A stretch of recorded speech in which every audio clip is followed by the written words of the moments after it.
Okay, here we go.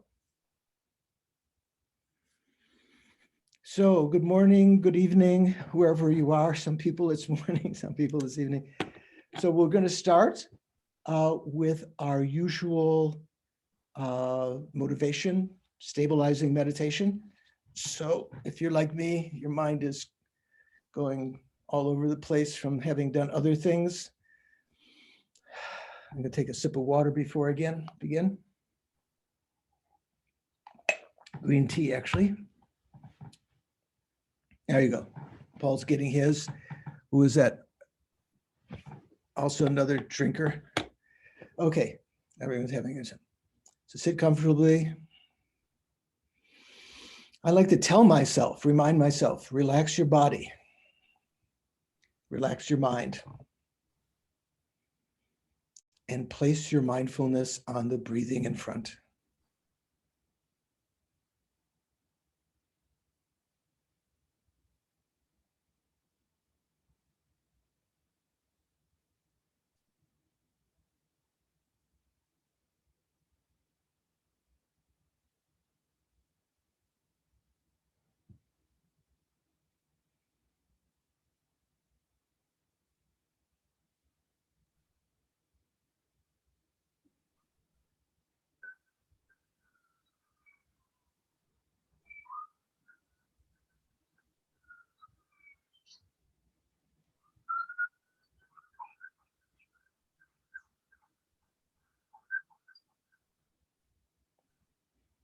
If you're like a lot of people today, you are adept at multitasking. You're driving, you're talking, you're on your phone, you're doing some other things, planning the shopping. Here, don't multitask.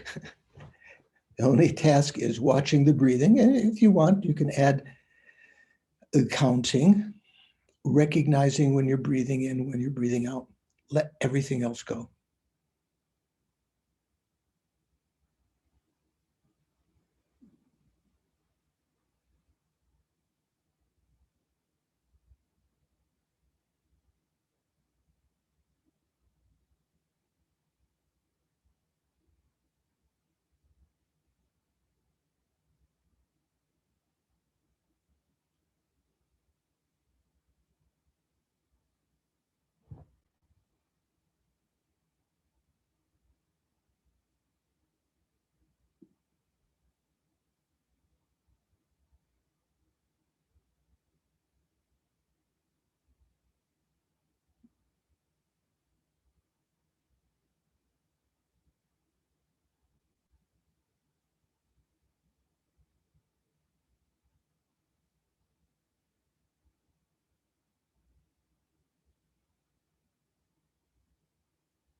Then switch your focus to your mental consciousness.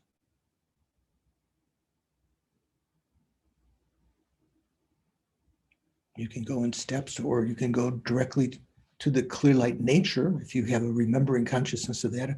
Otherwise, just look at your mind, notice the thoughts, the images, recognize that if you focus on any of the thoughts, they have some longevity, they remain clear. If you defocus on them, look at the nature of the mind around them, so to speak, the nature of the mind from which they are arising,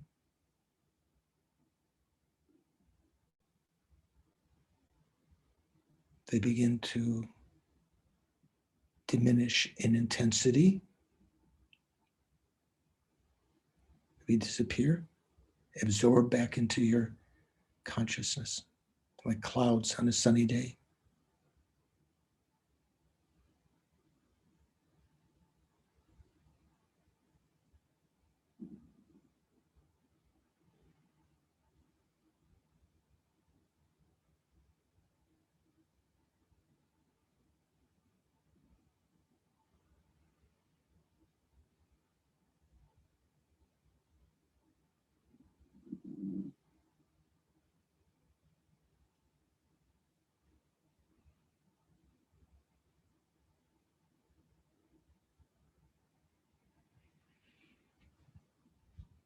One of the qualities that we're focusing on here of the mind is its nature as being non-obstructive. Thoughts can emerge out of it, out of the spaciousness of your mind. They can dissolve back into it. They're not stuck in your mind. You don't have to be angry. You don't have to be jealous. You can let go of those.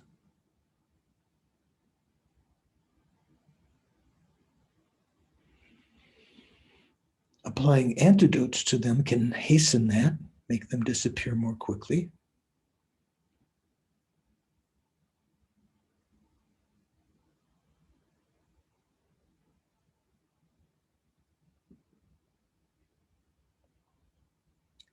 This lack of obstruction is known by your wisdom.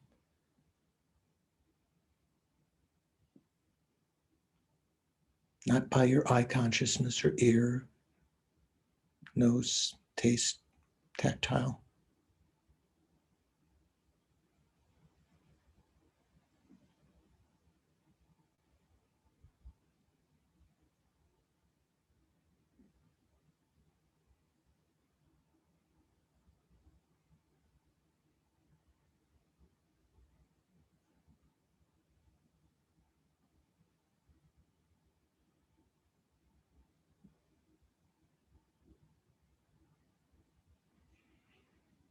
This great potential that we have, our conventional Buddha nature, exists all the time,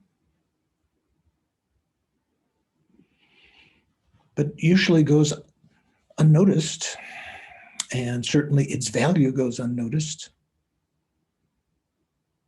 It's only because we have a life now of leisure and richness, leisure and endowment,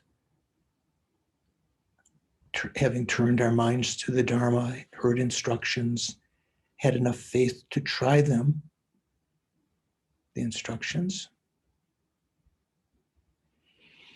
So think I can use the rest of my life worrying about what the Buddha called meaningless activities of this life alone, or I could use it the rest of my life, whatever short amount of time I have left,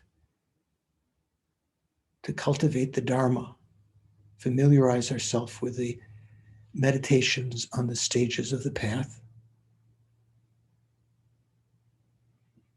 To do that, we need to know the stages that are going to be discussed in more detail today again.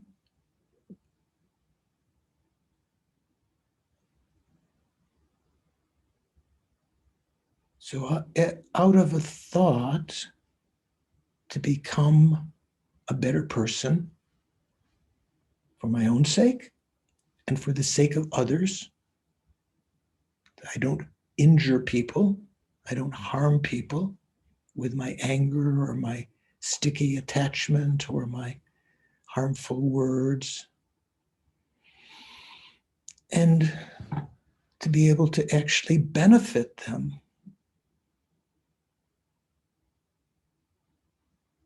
Once we've overcome the destructive states of mind, I'm going to listen to the discussion on the stages of the path as we're continuing.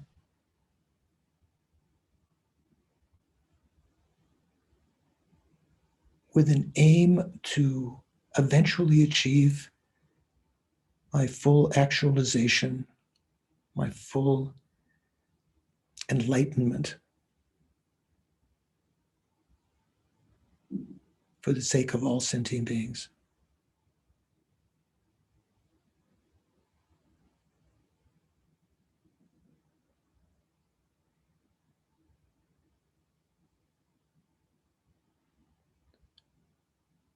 Then bring your attention back to the present.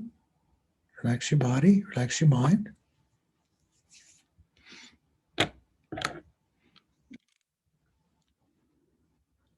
Samadhi, so you're meditating. Samadhi is meditating like Rodin's. Did you notice? You didn't notice that you were doing that? Yeah, like that. You could do that. That's comfortable. Usually for various reasons, it's good to keep your hands like this. Can you see? Like on your lap if you're cross-legged. If you're seated, maybe a little bit different. So anyone have an observation question they'd like to ask? Some itch in their mind? Dharma itch, yeah. Maddie. I just wanted to, I think it's just incredible how when you're able to access that clear space, you can really visualize and you can play around in it. It's really, it's quite cool. Yeah, there you go. That's a good observation. So if you were to practice something, even in the sutra path, there are certain things that one visualizes, visualizing a corpse as it's decomposing, or visualizing friend, enemy, and stranger, or in Tantra, visualizing the deity. Big obstacle to that is having all sorts of other thoughts in your mind that you're unaware of, that you're kind of paying attention to. Here, as you're looking at the mind itself, the nature of the mind, you can more clearly notice if there's any other thoughts there. Some may be a little more difficult, like emotional states don't have a particular cloud-like appearance. You can notice the distortion in your mind, the lack of clarity. So from that clear state, that's a good starting point to do those other kinds of visualizations, like you say. Also, to meditate on emptiness. So this particular technique we've been doing every week is a sort of elementary part of what's called the Mahamudra, the Great Seal. Usually it's associated with Tantra, but there's a kind of the presentation of it. The preliminary part is what we're doing could be called Sutra Mahamudra, what the Dalai Lama says you could say that. That doesn't involve the subtle body or the winds or the elements within the body that cause bliss. Just looking at the clear light nature of the mind, using that to generate single-pointed concentration, which we're going to be talking about today. We're going to talk about single-pointed concentration, not so much the Mahamudra. And then using that clear state of mind, once you've developed single-pointed concentration or very good concentration, to recognize the self as it appears to you, what's called the object of negation, that which the Buddha negated when he said no self or selfless. Realizing that kind of emptiness, and then finally applying that to the mind itself, that the mind itself is empty. Right now, the empty that we're seeing in our mind is just a lack of obstruction, not the lack of inherent existence. But you can train to that, to realize the emptiness of the mind. And as the Dalai Lama says, once you have an understanding or an insight into the emptiness of the mind, spiritual progress can be exceptionally accelerated. You can make very quick progress. Okay. Anyone else have a question? 1, 2, 3, 4. Okay. So I'm just curious, have you found, is that meditation becoming a little more easy, or is it because we've done it again and again, you're not doing it? Are you doing that meditation at the beginning? Those who are doing it can raise your hand. Okay, Sunny, you're not doing it. Okay, yeah, you didn't have to unmute to raise your hand. That's good. So she was pausing before raising her hand. She was unmuting. Okay, so we are getting a mini course in the stages of the path on this glance meditation in the Guru Puja, composed by the first Panchen Lama. Each of those verses that we've gone over, we've talked about the verses of the person of initial scope, of intermediate scope. Intermediate scope especially wants to escape from cyclic existence. Initial scope wants to create the karma to be born in a better circumstance in the future as a god or a wealthy person or whatever, powerful, better than we have now. And the person of great scope that we've been talking about for a couple of weeks now is a person that sees, even if I'm born in a better state in cyclic existence and samsara in the future, that will end. The pleasures that I have will not be real pleasure. They'll never be more than replacing one suffering with another. And recognizing the sort of the unsatisfactory nature of that, wishing to escape from cyclic existence. That's the person of intermediate scope. The person of great scope realizes that even if I escape from cyclic existence, I leave behind all living beings who have been exceptionally kind to us numberless times in the past. Even your greatest adversary now, your greatest enemy. Some people, when I ask, they say, I don't have any enemies, but some people you're not so fond of. You could put those for people in that category that irritate you in some way. They have been your mother numberless times. They have been nurturing. They have cared for you, educated you, and so forth. So developing that attitude to repay their kindness by achieving enlightenment, the various stages that we've talked about. Now we're up in the stage of, last time we talked about the meditation to generate fully qualified bodhicitta. Remember that one? Then we talked about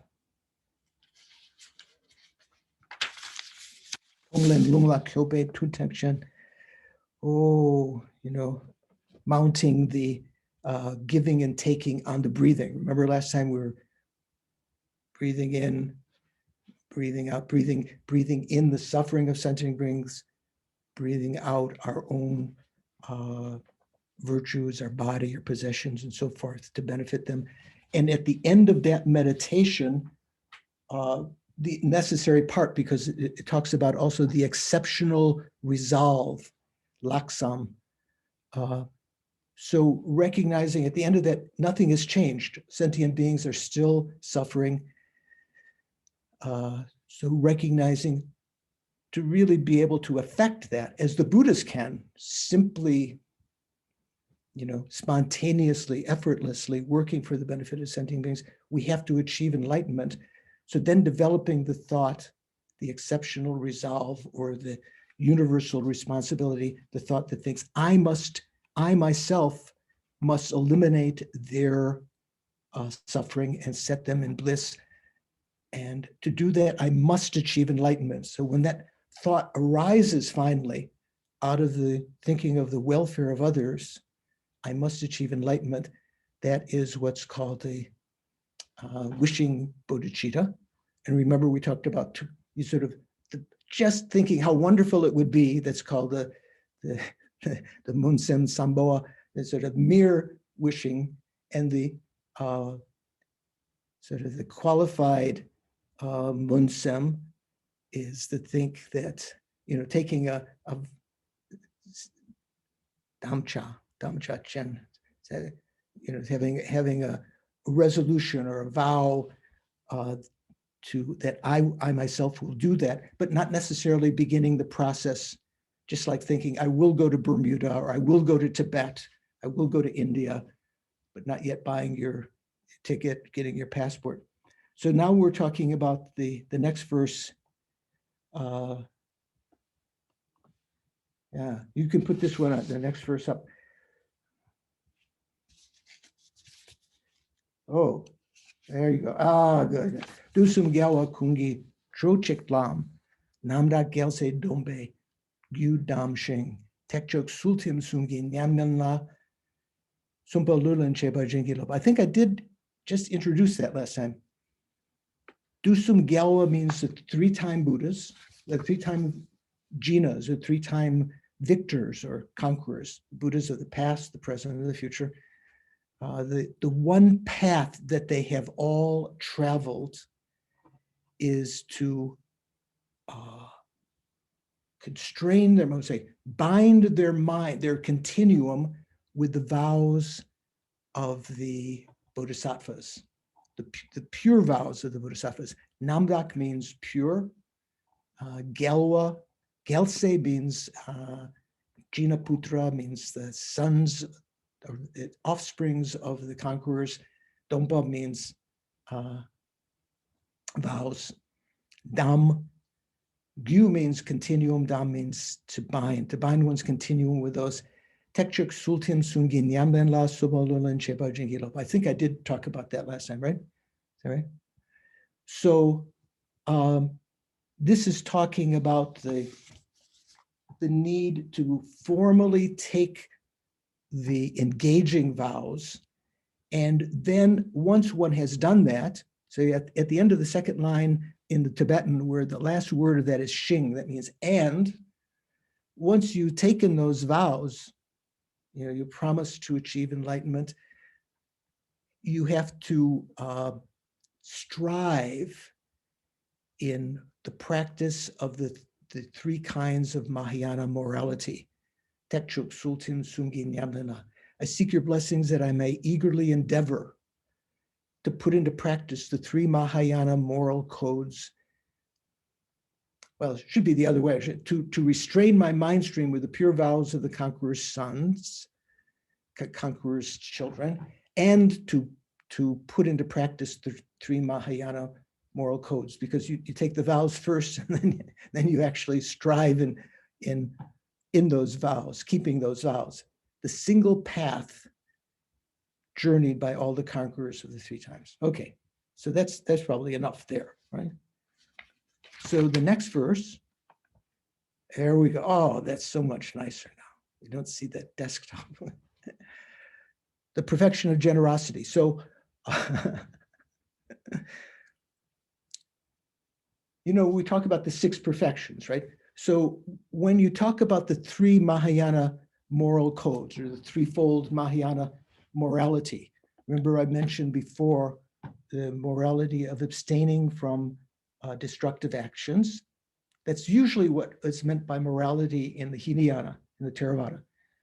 The morality of collecting virtuous dharmas, or you could say virtuous practices. Chuduba can mean creating virtue. Collecting virtuous karma can mean hearing teachings, listening to teachings because they leave imprints on one's mind to make those realizations in the future. Learning the practices, like having psychic powers that will allow you to do things that are beneficial for others. And the third kind of morality is the morality of benefiting sentient beings. So when you expand those three, you could say the 6 perfections. Okay, so the first perfection is the perfection of generosity. Do you know why? Why is that the first one? Why is that wisdom first? Paul, you know? What are the, oh, Maddie knows. Isn't it because like that giving that compassion is like the root of the path? It's like you got to learn the compassion wing before you can go and learn the wisdom wing. Yeah, I'm not sure. Maybe. I'm not sure. Oh, okay. Paul, are you sure? Do you know? Because you have to amass the accumulations first of merit. Yeah, sometimes maybe something like that. I mentioned before that in the Abhidharma Kosha, Vasubandhu said that the reason that of the 5 aggregates, we talk about the form, feeling, discrimination, compositional factors, consciousness, right? 5 aggregates. So they say, why did he put feeling and discrimination separate? He had his own kind of explanation from the Theravada tradition, because worldly people depend on feelings. They're all, they want to feel good. And scholars or pundits or, scholars or whatever, they discriminate views. They argue with one another, debate. In Tantra, there's more subtle reasons for that. But here, when we talk about why generosity is first, there are different reasons.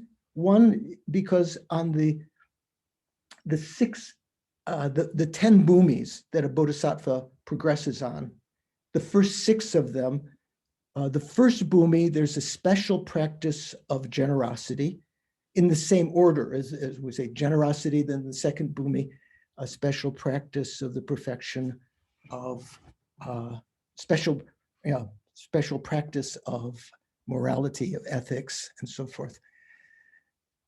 But fundamentally, in Chandrakirti's Madhyamaka Vatara, he mentions that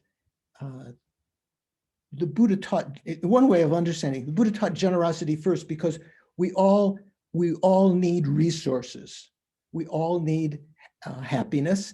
And the way to achieve that is to create the karma for that by practicing generosity.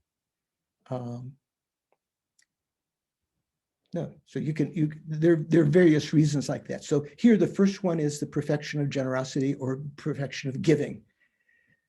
Ludang longcho dusung gesok che, semchen rangra dupe nogyote, chakbe tonsem pelwe, menaki jimpe pachin so bajingilo. You may wonder why I say it in Tibetan. Maybe you can think, because I've received lung before, oral transmission, maybe you could think, you receive some semblance of a oral transmission by the time this is over. So lu means body, dang is and, longcho means possessions or enjoyments. Dusum means 3-time, getsok means collection of virtue. So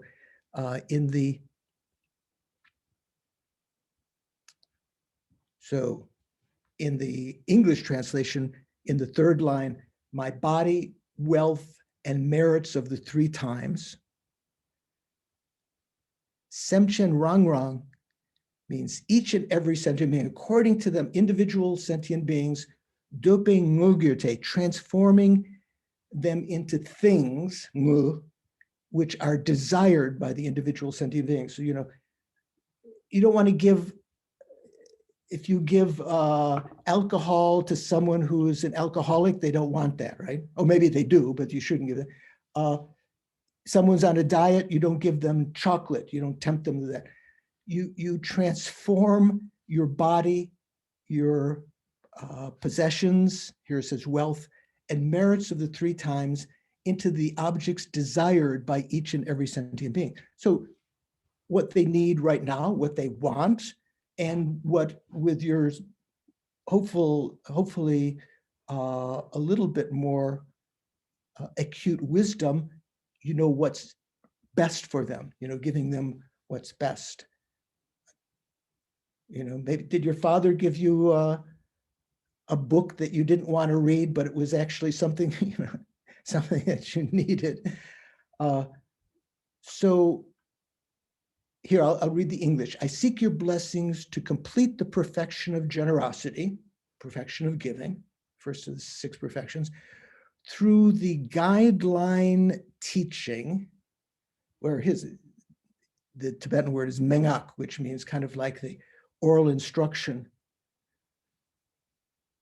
for increasing the mind that gives without, and there's a word missing at the end there, without attachment. I don't know if she can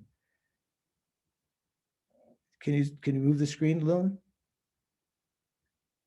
There you go, without attachment, okay. So what this means is,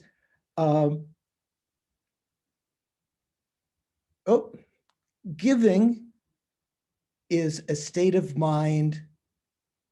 What is the perfection of giving? Does it mean that poverty has been eliminated? You haven't perfected the perfection of giving until poverty is eliminated, or until you've exhausted all of your possessions. You might think, keep on giving away. Finally, when there's nothing left, that's the perfection of generosity. No. The perfection of generosity is when you have completed and enhanced the mind that can give when it's needed, when it's proper, and so forth. We say tongsem, the mind of giving. That's actual generosity. So how can you enhance that? How can you increase that?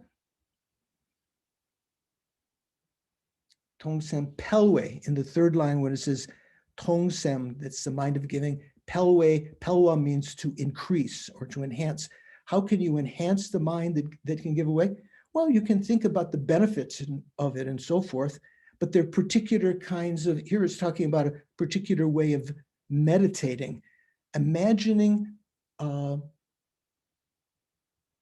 your body transformed into a wish-fulfilling gem. So this step in between, you imagine your body transformed into a wish-fulfilling gem. Have you heard of wish-fulfilling gem? Do you know what that is? Philip, do you know what wish-fulfilling gem is supposed to be? Kind of like, what do you say? No? Not really. Oh, okay. Kind of like the Aladdin's lamp. What else do we call in the West? What are things that you have, if you have in your possession, you wish, and then your wish is fulfilled? What, Maddie? Is it also the triple gem? What's Or is that? the wish fulfilling gem? Is that also called, do we also call that the triple gem, or is that? No, the triple gem, generally not. You could in some way twist it around with that, but generally the triple gem means 3 rare precious ones. The 3 in Tibetan we say konchok. Ratna is the Sanskrit word for a gem or jewel, right? The 3 jewels or the 3 gems. Konchok means rare supremacies. things that are supreme and rare. There are a lot of things that are rare in the world, plutonium, titanium, but they're not supreme rarities. The supreme rarities are the Buddha, Dharma, and Sangha. But when we talk about a wish-fulfilling gem, it is something which is purported in Buddhism to exist in the world, maybe very difficult to find now, but in times that are more virtuous, when we're not in the period of the five dregs, when universal monarchs appear, people, because of their accumulation of merit, that have regency over a country or two countries or three countries, all the countries, all the, we say continents, universal king, they, one of their possessions that due to their karma they have is a wish-fulfilling gem. It's something that if you clean, maybe it's got dirt on it, you have to polish it in a certain way, put it on the top of a pole where there are pendants and so forth, and prayers are made, your mundane wishes can be fulfilled. If you want wealth, if you want partners, if you want to have possessions and so forth, that can bring about those aims.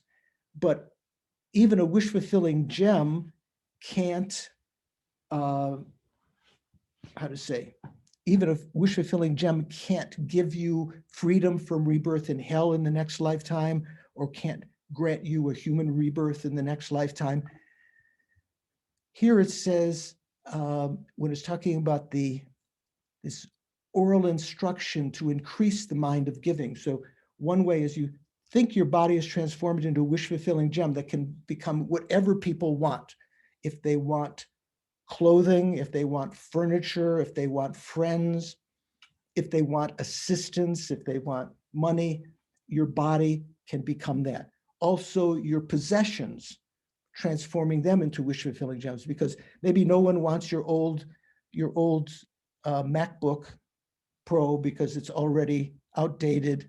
You don't want to give that. You transform that into a wish-fulfilling gem that then transforms into whatever sentient beings want.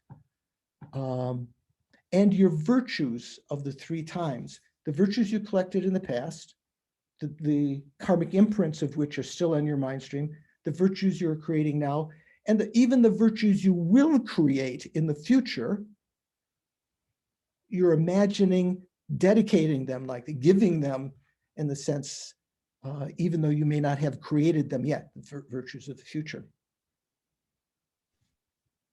Venerable Churinoff, is that Yeah. the same, is a Mani stone Come again? a wishing fulfilling gem? A Mani stone. Yes.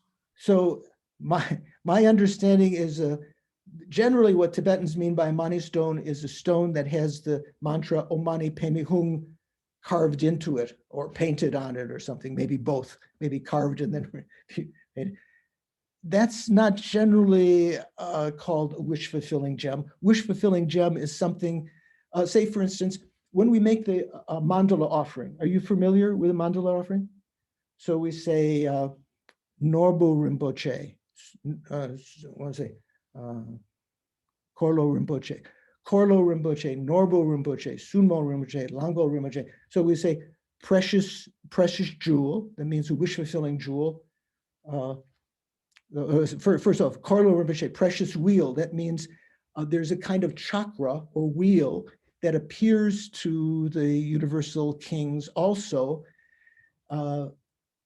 almost like a jumbo jet, maybe you could say. It takes you anywhere you want to go and takes a lot of people along with you. That's one of their possessions.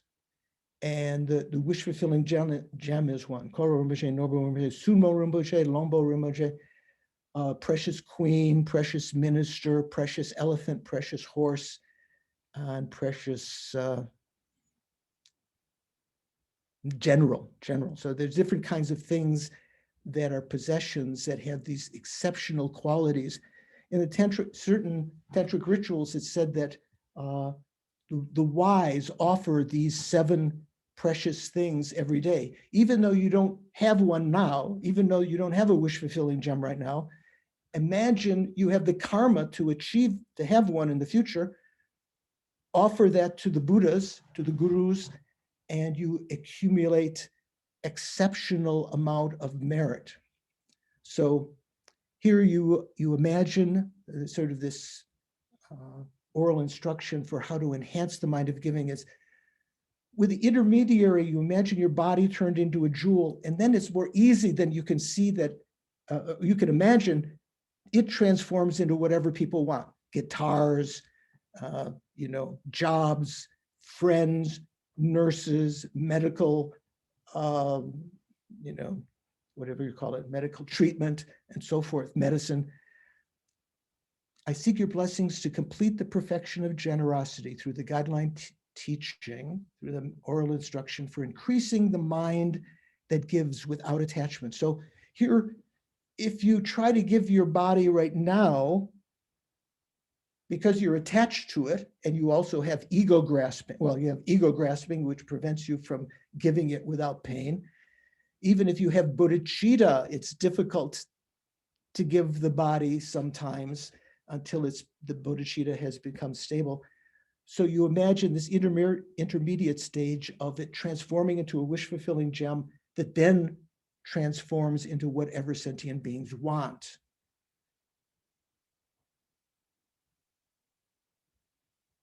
I think I mentioned to you before, when I did long retreat, I'll answer you in a second, Maddie, I'll call you. One of the things, when I read this and some other of the verses in the Lama Chopa, I would read some Jataka tales. Oh, especially when we did the 7 limb puja and rejoicing. You know the Jataka tales? Philip, have you heard of the Jataka tales? Again, a lot of these words are familiar, but only 1 or 2 or 3 times. They're only familiar 1 or 2 times. And my Is it a memory book? Yeah, the Jataka tales are, the Jataka tales are stories of the Buddha's previous lives when he was a bodhisattva. And the Buddha recounted many of them. Sometimes, I think almost all of them were recounted by the Buddha himself, when he did these exceptional things, when he was an animal, or he was a human, he was a king, he was a prince, he was different kinds of things, practicing the 6 perfections, giving his own body to others. All sorts of examples like this of generosity.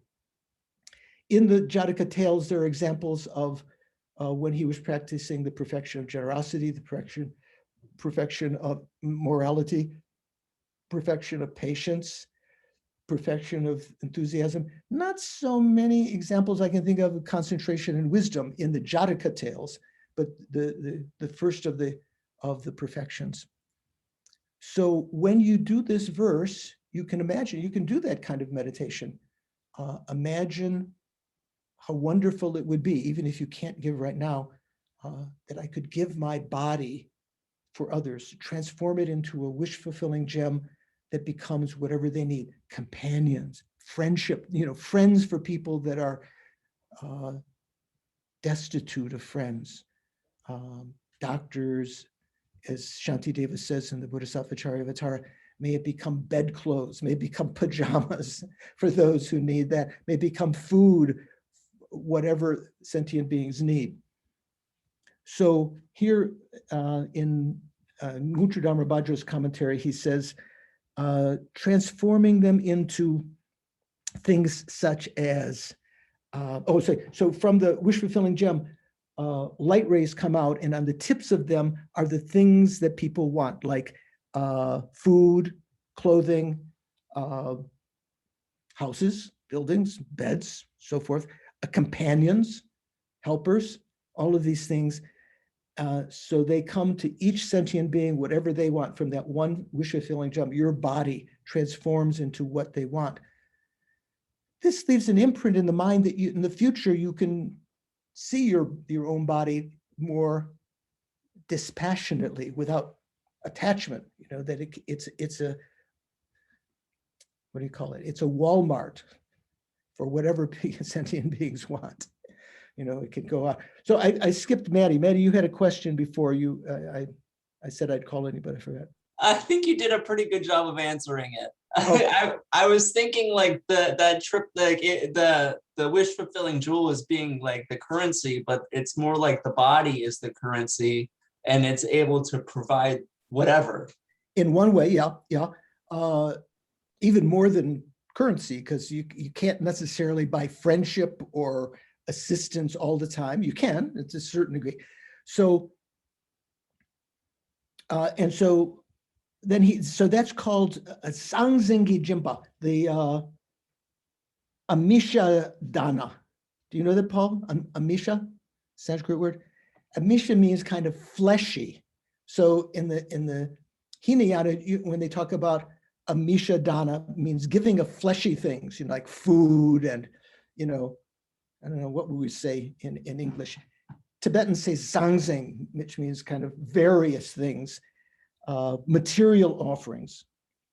And then the light rays on the end of them from the wish fulfilling gem come out and eliminate the suffering of the hot hells, like a cool rain. So your body becomes a cool rain to those who are experiencing the hell realms. That's not going to have much impact on your mind unless you've meditated previously and developed a certain amount of, what would I say, faith or confidence or whatever, that hell realms do exist. There are numberless people, sentient beings, who are experiencing the sufferings of the hot hells, the cold hells, the intermediate hells. So, you know, like say, for instance, those that are experiencing being drowned in molten copper, you know, like liquid copper, liquid lead, being pressed down by karmically created hell protectors with poles, you know, like in the criminal movies when the guy is they've tried to toss the guy off the dock with the cement, what do they call it, cement shoes or something like that, to drown him, and he's floating up to the top and they press him down again. So the hell protectors like that, pushing you back under. So the coolness comes, and the hell beings experience a transformation of their environment, almost like feeling pleasurable, like being in the pool at an amusement park. The hot hells, the cold hells, warmth comes and eliminates their suffering from that. This is called, and this is what you imagine your transformation. Let's see. This is called the giving of fearlessness. You know, remember we talked about different kinds of giving. In Sutra, there are generally three kinds of giving. Giving of material things, it's the Zangzengi Jimpa, the Amisha Dana, the giving of material things. The giving of fearlessness, eliminating the fears of others. Those who are imprisoned, those who are about to die, helping them to, you know, who are in fear of that, eliminate that. And then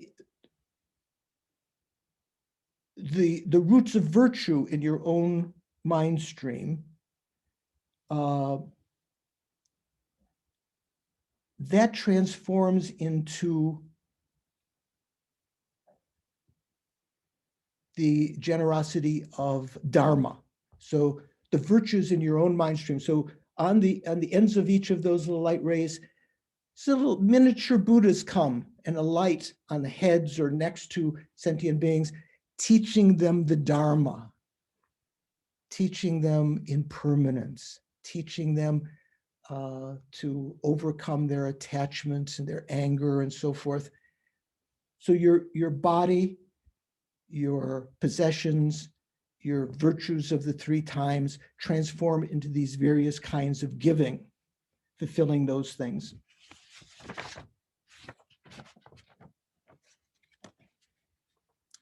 So the commentary finishes by saying what we said before, the measure of having completed the perfection of generosity is not that the elimination of the poverty of sentient beings, the subjects that you're trying to help. That's not the definition of perfection of generosity. You might think, oh, there's still people in the world that are poor, so the Buddha didn't complete the perfection of generosity. That's not the case.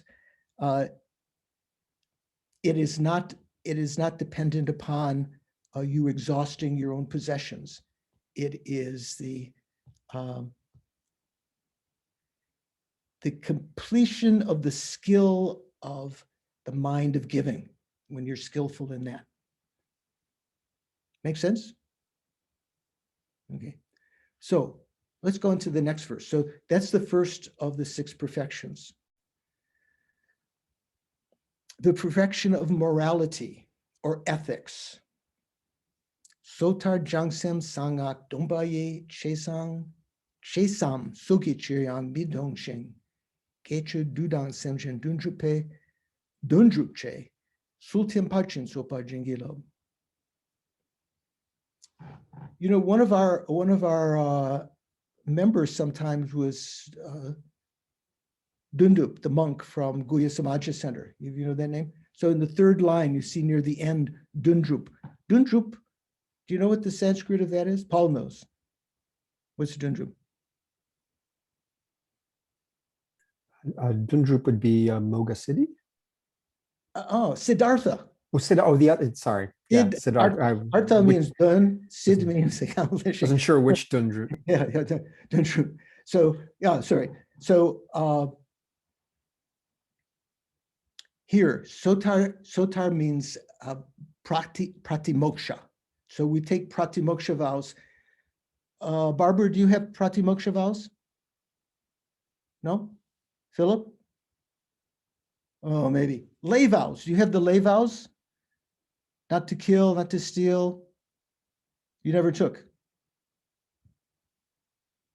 He's thinking about it.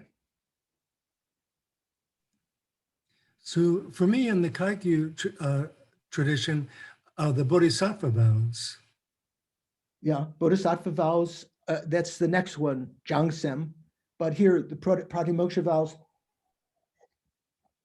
in some traditions, maybe some Kargyus believe that you can take the Bodhisattva vows without taking the Pratimoksha vows. Say, for instance, the Pratimoksha vows of a layman, of laity. So there's Pratimoksha vows of the laity, of the, there was even less than that, there are Pratimoksha vows of 1 day, 24-hour vows, especially in the Theravada tradition. In the Mahayana, we call the Mahayana Tekchen Sojong, the vow, 24-hour vows.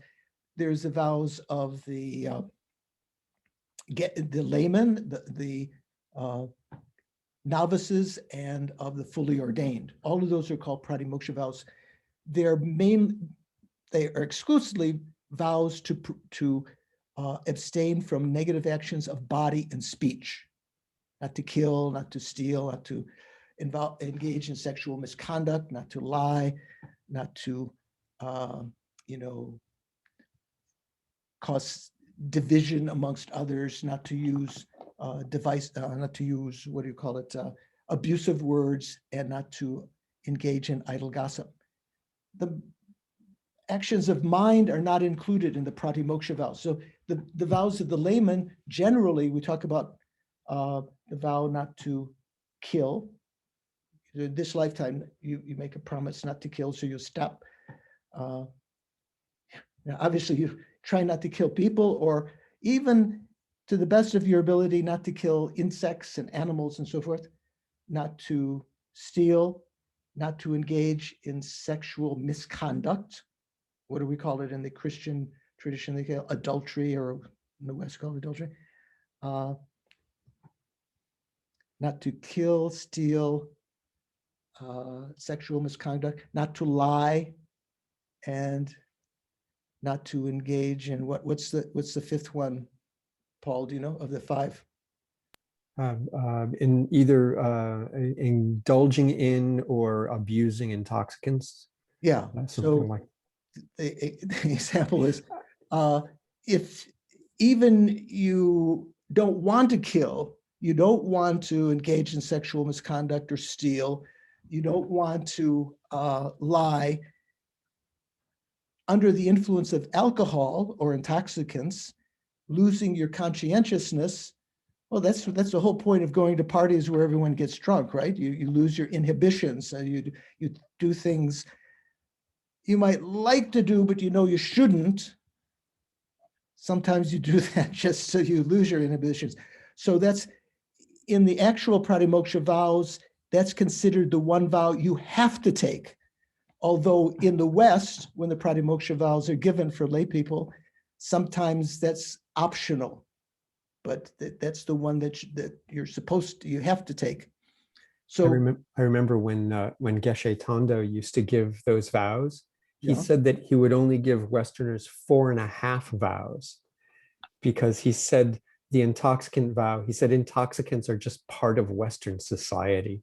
They're part Yeah. of Western culture. So he would give half a vow where you would promise not to get completely drunk. Cockeyed blotto is one of my college classmates used to say, yeah, not cockeyed blotto. So yeah, so Lama Yeshe used to give the vows also with that understanding. He knew what the actual pratimoksha vows were, that was one you had to take. But in the West, people wouldn't take any if they had to take that sometimes.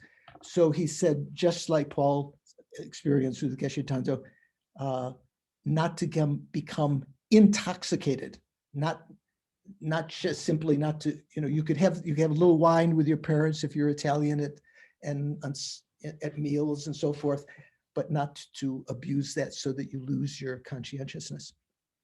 I seek your blessings to complete the perfection of morality by not transgressing the bounds, the formulations of the pratimoksha vows, those are the ones we were just talking about, the bodhisattva precepts, and the tantric vows. Sotar, Jangsem, Sangak, Dombayit, all of them, the word vow is being used here. So even at the cost of one's life, Soki Chiryang Mitongsheng, not giving up the vows, even at the cost of your life. Gechu Dudang Semchen Dunchupe, Sultimpachin Sobajing. Gechu means collection of virtues, dharmas. Gechu Du, collection of virtuous dharmas. That's what I said before, like collecting virtuous karma, hearing teachings, learning techniques. Semchen Dundrupe, achieving the aims of sentient beings. These are the three kinds of aspects of the Mahayana morality. So it said that a bodhisattva on the second bhumi, they've already realized emptiness. They do not violate their vows even in their dreams.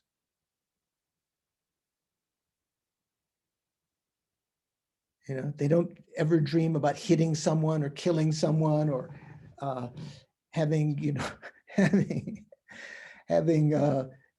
embracing, those that are not your partners and so forth. So the perfection of morality is one which is, able to engage in this threefold Mahayana morality.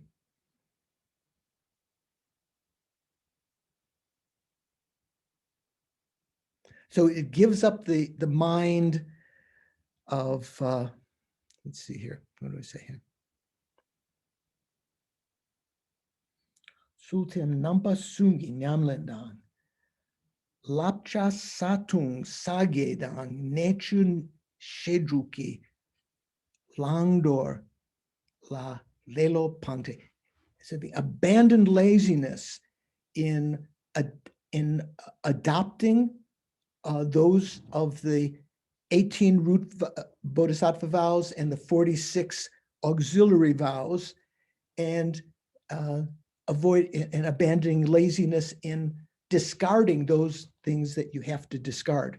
So maybe we're lazy in doing that. So the perfection of generosity, perfection of morality would be one when you've overcome, you've discarded that kind of laziness with respect to these moral acts. Okay? So let's try the next one. So the third of the 6 perfections is it's kind of important to know the order. When I ask people different things like this, they jump all over the place. Wisdom, morality, generosity, here. Oh, you have to remember, what was it, Sheila? You have to go to the other side of the page, remember? There you go. So down. There you go. So we're at perfection of patience. So I'll just say the Tibetan first, and then you can go to the English because it'll be on the next page. Kamsum kego malu trogirte, sheshing sangjuk dikshing sokchokyang, mituk nolen pempe drupchupe, drupchepe, sope parchin sopa jingibo. So what that means is, even if the beings, all the beings of the 3 realms, different interpretations of that. Generally here it means beings of the desire realm, the form realm, and the formless realm. Or you could say the beings below the earth, so like spirits and other kinds of things, those on the earth or those above the earth. Here, kamsum, the texts usually take it here to mean the beings of the desire realm. So all the beings of the desire realm, the desire realm is composed of the what? Hell beings, hungry ghosts, animals, humans. Right? Well, we're the nagas.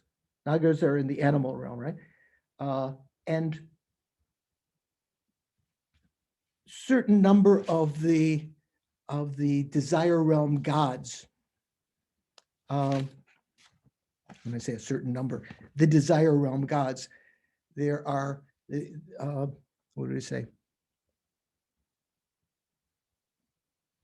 I had written down here so I wouldn't forget. So the 4 kings, oh, 6. Second pair of glasses here. I remember Kirti Senchab Rinpoche, he didn't have nice glasses like this, but he had to do the same thing. He put on 2 pairs of glasses to read some things. So the first level of the God realms in the desire realm are the 4 great kings. The second is the heaven of 33. Have you heard of that before? Heaven of 33? Philip, you haven't? When the Buddha descended, there's a holiday. One of the holidays is when the Buddha, commemorating when the Buddha descended from the heaven of 33, where his mom had been reborn. He spent one rainy season there. Sometimes people erroneously say when the Buddha descended from Tushita. That's not that holiday, that when he descended from the heaven of 33. And the third one is called the heaven free of combat. The fourth one is called Tushita, like the Pure Land Tushita. So in that realm, in the desire realm, there's a general God realm called Tushita, which means the joyous, Ganden, joyous, right? Outside of that ordinary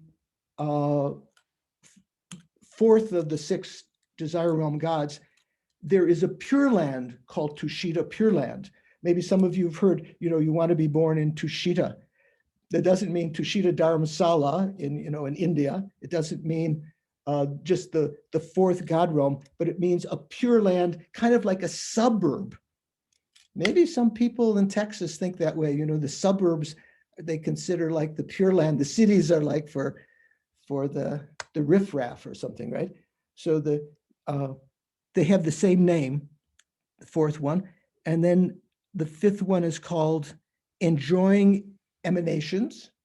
And the 6th realm, you may have never heard these before, maybe just leaving an imprint. The sixth of the desire realm gods are called the gods controlling others' emanations. So all of these beings are part of the desire realm. Then there are beings in the form realm. What do we usually say? I think we say something like 3, 6, 9, 12, 5, 17 divisions of the form realm. We talk about the 3 divisions of the first form concentration, 3 divisions of the second form concentration, 3 divisions of the third, 3 divisions of the fourth. And then beyond that, there are called 5 pure abodes that are where only Arya beings can be born. And then there's the third realm. We say the desire realm, the form realm, and the formless realm. Formless realm is a place where beings have no gross bodies. They are, you could say, they're imputed upon only 4 of the 5 aggregates because they don't have a gross form. There are 4 levels of that also. So all of the beings of the 3 realms, even if everyone in the 3 realms were to get angry with me,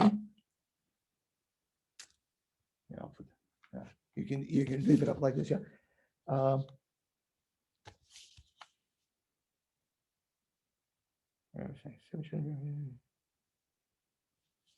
Yeah.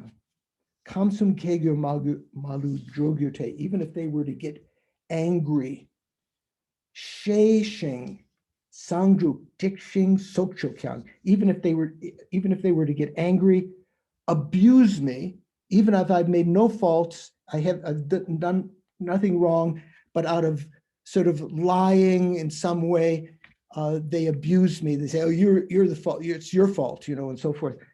What's that happening now? I almost think a little bit like that is like this abuse of Fauci. What do you think? People are saying, "Oh, you're complete false. You're, doing this for your own benefit." That's kind of abuse that's meant here. Even if they were to get angry, abuse, expose my faults, saying, "Oh, George, you eat ice cream, or you do this," whatever, maybe worse faults than that.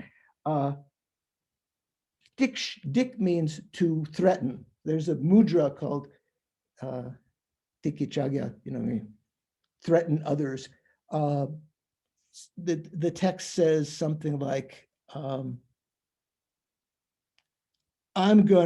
it says, ne sodu tongno.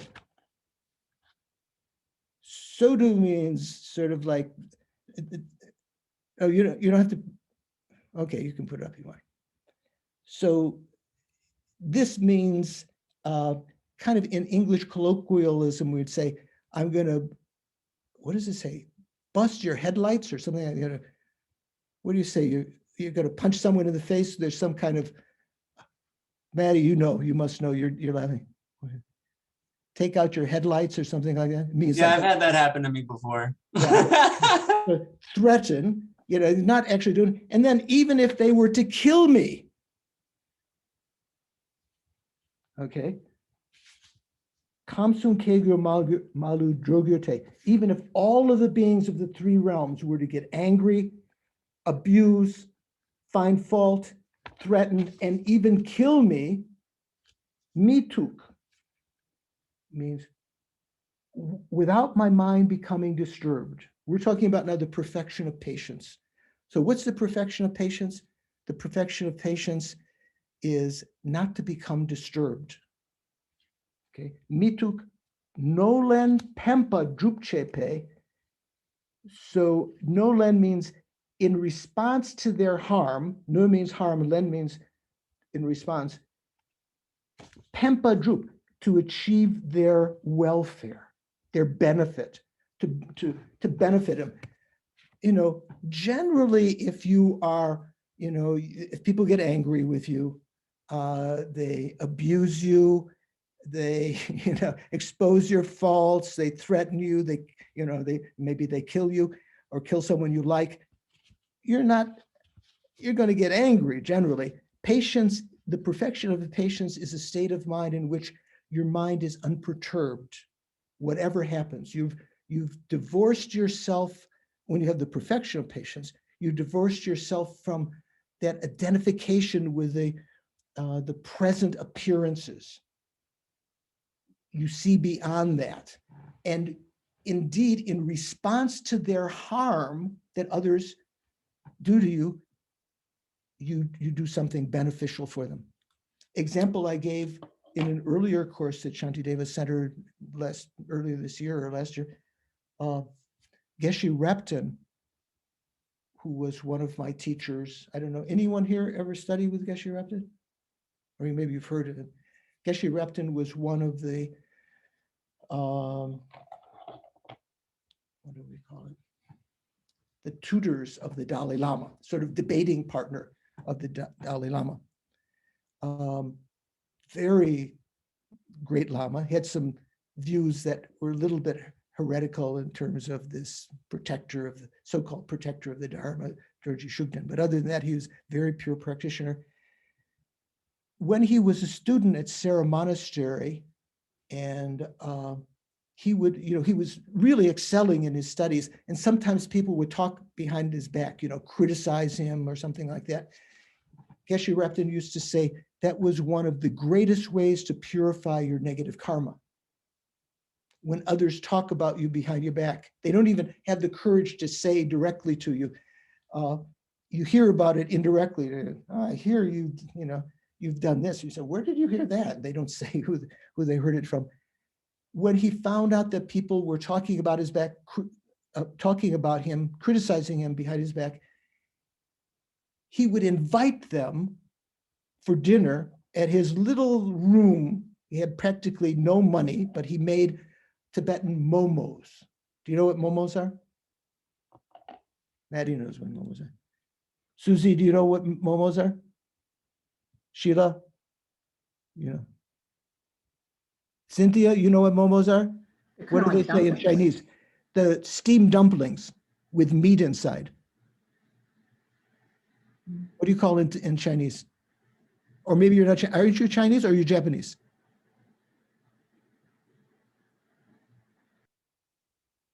I'm Filipino. Filipino. So maybe you don't have the Chinese have a kind of steamed dumpling. Tibetans call them momos. Thai, have you ever had momos? Tal, rather? No? Okay. So it's considered to be a delicacy. You have to get the meat, you have to make the pasta, you roll it out. I just saw the other day, maybe some of you saw Crazy Rich Asians, the movie. Oh, I suggest it's a good one. So at one point they're making steamed dumplings. So it shows you the process. They're rolling out the dough in little circles and putting in the meat and putting it and then steaming it. So he would invite these people with good heart, not like sometimes if someone criticizes you, you might insincerely say, oh, thank you very much. I really needed that, completely insincere, kind of putting the other person down, or here with complete sincerity in response to their harm, doing something that was beneficial for them, leaving an imprint in your mind then in the future on the bodhisattva path, when you actually are more advanced, to actually, even if people threaten your life and harm you in much more disastrous ways, to work for their benefit. So that's an exceptional kind of practice of the perfection of patience. Yeah, Mehdi. Do you think you could give me an example of, I had somebody in my neighborhood kill one of the ducklings with a stick today. And it's very hard to deal with. And a lot of the people who work around the neighborhood didn't know how to deal with it. And it was hard to take in, really. And I just, what could you do? Well, So there are two different questions here. Here we're talking about patience. So patience is a state of mind in which you don't get disturbed. As soon as you get disturbed, you can't really affect any meaningful change. You do things on the spur of the moment. You might strike out in anger and so forth. Harm the other person and so forth. So if you have some kind of way of developing a rapport with that person, this is the second part of the question. Your question is, what can you do about it? If you can develop a certain kind of rapport with them, just to find ways that you can try to influence their mind to see the defects of that, how their own reputation, their own, for what they may not understand karma and so forth. What comes around goes around, or, that you reap what you sow. They may not understand that, but you may say, your reputation is really destroyed. You're not going to get, no one's going to hire you in the neighborhood, and, and so forth and so on, with a kind heart, with a mind that wants to benefit them. Depending on your sincerity, maybe they would be able to pick that up. There may be many other ways also, but that's just what comes to my mind off the top of my head. Okay. Thank you. Yeah. So Kamsum Kego Malu Drogote, even if everyone gets angry, everyone in the three realms gets angry, abuses, exposes my faults, threatens, and even kills me. Grant me blessings to complete the perfection of patience, which is undisturbed, mind is undisturbed, and repays their harm with bringing about benefit for them. Instead of, if someone harms you, usually what we want to do is harm them back, right? Someone says harsh words for you, you want to say harsh words back. Someone hits you, you want to hit back. So these are some of the faults that the spiritual, you try to enact as a spiritual being, not to respond with anger, and so forth. So there's much more that can be said about that, and I might go over that a little bit next time, but just for auspiciousness, let's go through the next verse, which is the perfection of enthusiastic perseverance. So we talked about the perfection of generosity, perfection of morality, the perfection of patience, now the perfection of effort or joyful effort. Where is that? There we go, 104. Can you make that a little larger? Sheila, who is it? Who is that? Okay, doesn't matter. Semchen Rere Chiryang Narmepe. There you go, you're getting it. Semchen Rere Chiryang Narmepe, Menang Kalpa Gyatso Negyo Kyang, Ningje Migyo Jangchub Choksompe, Sundu Barchin Sub, Sokbar Jingilo. So even for the benefit of each sentient being, Narme is the name of the Tibetan word for the Avicii hell. Have you heard of the Avicii hell? The lowest, most painful hell of, constant suffering for longest amount of time in the hot hells. So even if one has to remain for an ocean of eons, kalpa gyatsur, negyonkang, even if you have to remain in the Avicii hell, in the fires of the Avicii hell for as many eons as there are drops of water in the ocean. In the commentary that's giving this decision, you have to remain an ocean of kalpas. That means as many kalpas as there are drops of water or atoms, molecules of water in the ocean. That's a lot of eons, right? Even if you have to remain in them in that Avicii hell for that many eons, in the fires of the Avicii hell for the benefit of sentient beings, Ningje Mikyo, Jangchup Choksumpe, Sundum Barchin Soparchin Kelam. Grant me blessings to complete the perfection of joyous effort. You could also call it enthusiastic perseverance, which strives for Jangchup Choksun, which strives for supreme enlightenment. Out of compassion, it says Mikyo here, and also in the translation it says, out of that, even if I must remain for an ocean of eons in the fiery hell of Avicii, for the sake of even just one sentient being. Actually, it doesn't say one, it says each sentient being.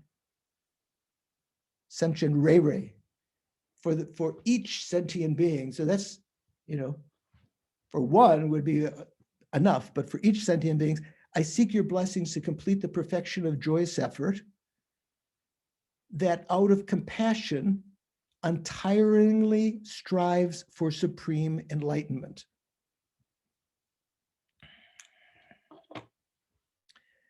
So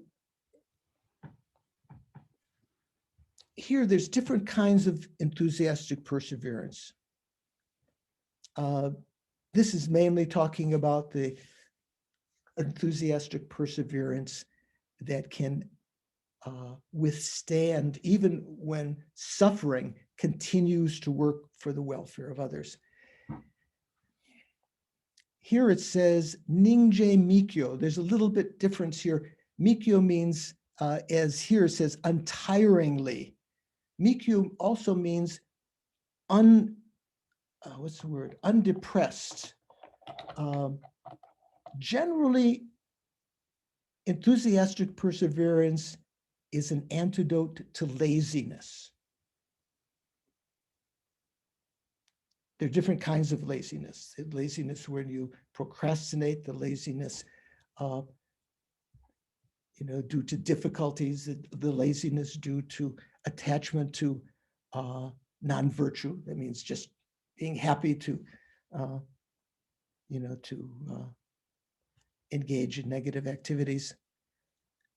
But one of the greatest kinds of obstacles to the bodhisattva is a sense of, a certain diminishing of your self-esteem, thinking, sentient beings, there's so many sentient beings. If I have to work for eons for each of those sentient beings, forget about it. Is that kind of New York? Robert De Niro? Forget about it. Also, another kind of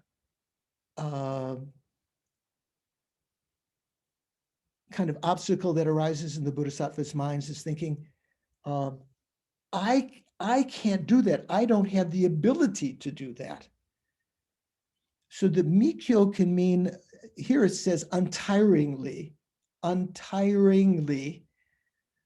it can also mean without depression, with compassion, striving for supreme enlightenment. This is the kind of meaning of enthusiastic perseverance. So in terms of this perfection, sometimes people just call it effort. And you might think, millionaires in the world, Donald Trump has enthusiastic perseverance. He works for making lots of money. He's worked tirelessly. You may know people like that. That is not called enthusiastic perseverance. Here, joyous effort or enthusiastic perseverance is a mind that is happy to engage in virtue. So any kind of effort that you do, just working on your garden so that your neighbors will be impressed with your flowers. You're tired, you say, I've got, my husband has so much effort, or, the workers have so much effort. That's not joyous effort. Joyous effort is a mind which is happy to engage in virtuous activity. Okay. So let's do the next verse also. The perfection of, here it says firm contemplation. I'm not sure where they came from.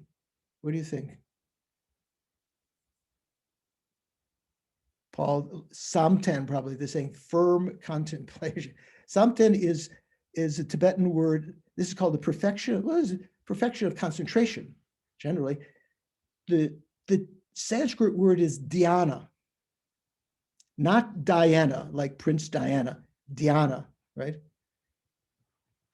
Dhyana is a general word that means, when we talk about the perfections, is a general term that talks about the entire sequence of meditations that bring about tranquil abiding,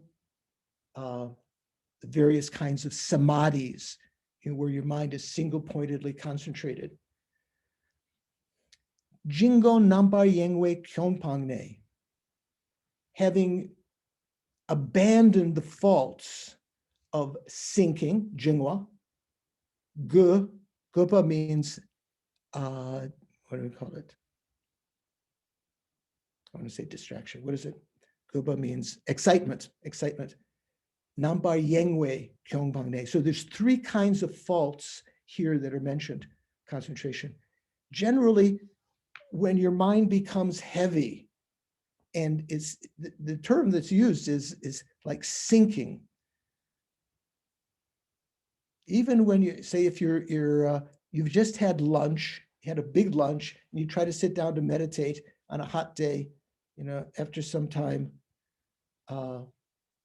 your head begins to nod, your eyes close, your mind becomes heavy. That is a fault of concentration. Concentration needs to have a mind which is actively engaged in its objects,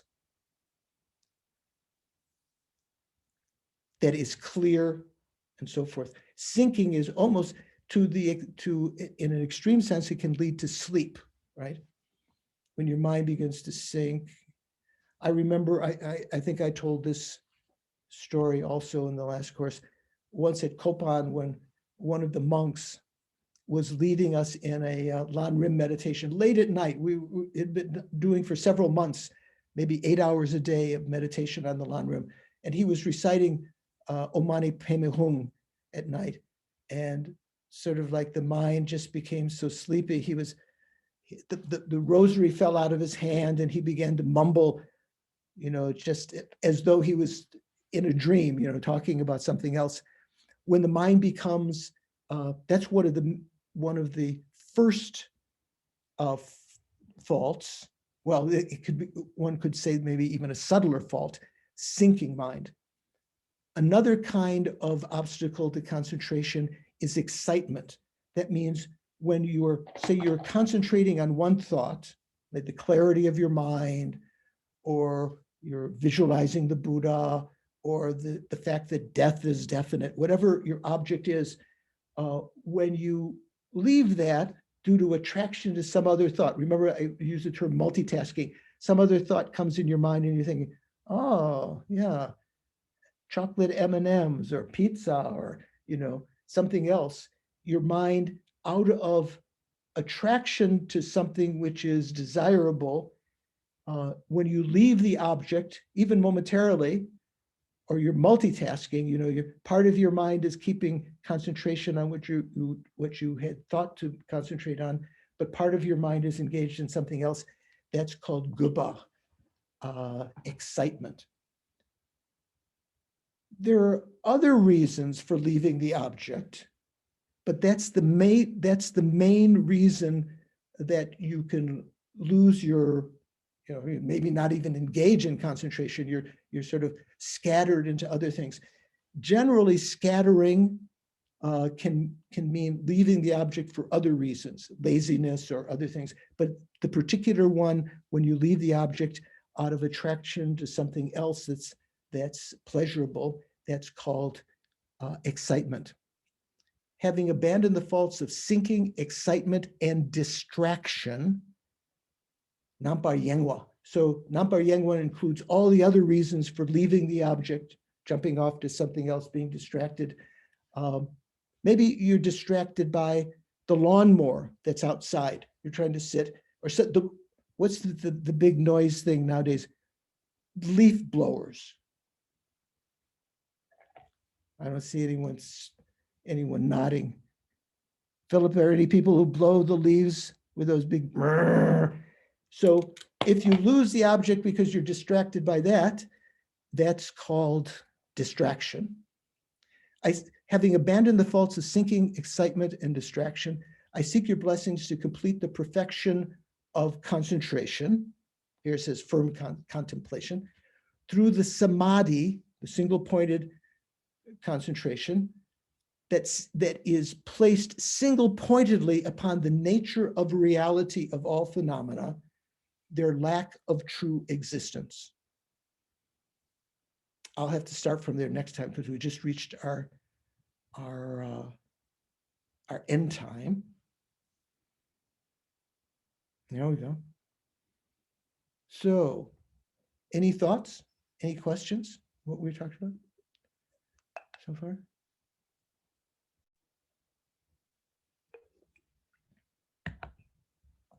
Maddie? Yeah.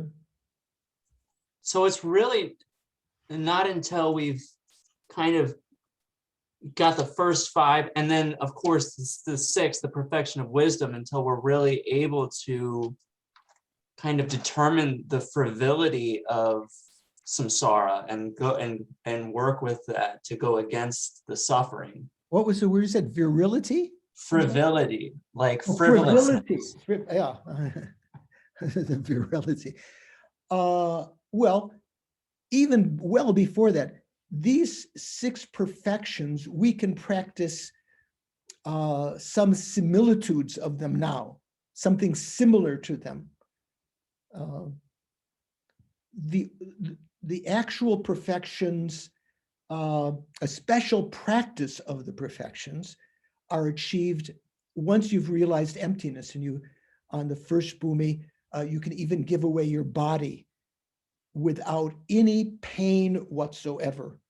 On the second bhumi, you don't have thoughts of breaking your vows. You don't commit any negative action, even in your dreams. On the third bhumi, when you have the perfection of patience, your mind is completely undisturbed. Even if people harm you, they cut off your ears, they cut off your nose, they cut off your arms, your mind is completely undisturbed by that, not seeking any revenge. In fact, you even work for their benefit.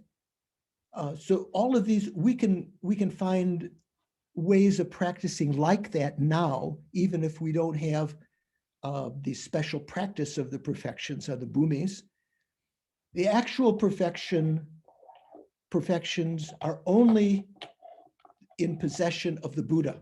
That's the only one that has the actual perfection of wisdom. Say on the 6th bhumi, you have a special practice, enhanced practice of the perfection of wisdom.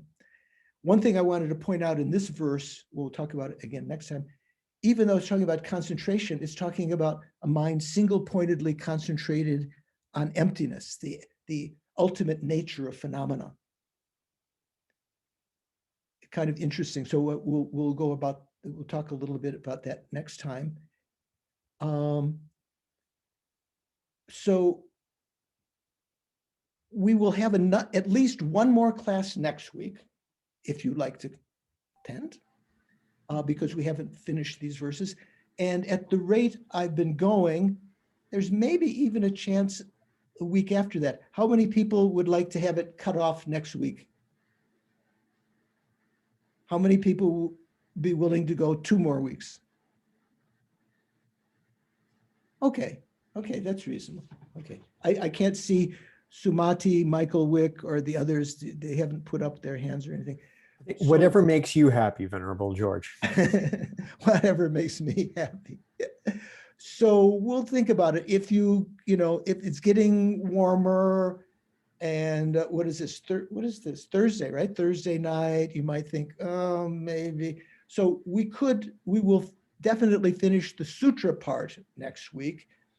But there are some final verses on Tantra and dedications that are really very, very important to understand. Even if you're not a practitioner of Tantra, even if you haven't had tantric vows, there's certain things that can be explained. So we'll play it by ear. So at least next week we're going, and maybe the week after that. So let's end with a little dedication. Let go of everything. See if you can bring back a remembering consciousness of the clear light nature of your mind. Like a turtle bringing in its limbs to the inside of its shell, bring down to your heart chakra.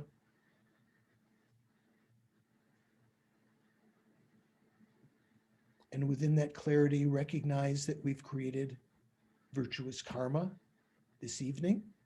We've created virtuous karma in the past that has not ripened yet. We can dedicate that also. Even the merits that we will create in the future, dedicate them that in whichever way they ripen, may they become cooperative causes of my spiritual evolution, spiritual development, become the cooperative causes of developing renunciation, bodhicitta, the right view of emptiness, even the tantric realizations to achieve enlightenment in one lifetime. Due to these merits, may I quickly become a Buddha, fully enlightened Buddha, for the sake of all sentient beings.